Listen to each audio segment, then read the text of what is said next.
You want a magical cocktail? Like magical? Here we go.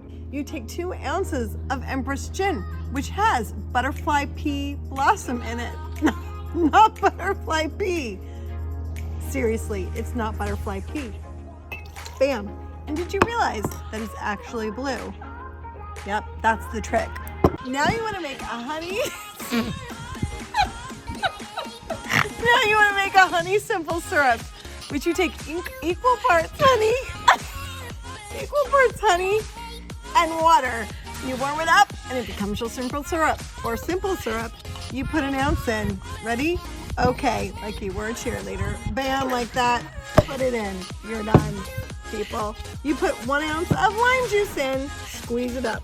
All right, there you go. Bam.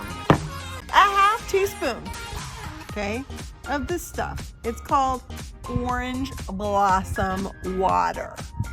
I'm gonna just put it right in. And then, and shake it up. Watch the magic happen. Remember, it was blue.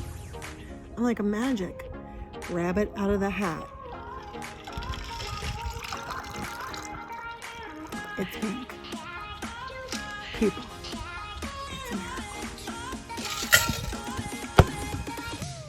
Cheers. Happy cocktailing.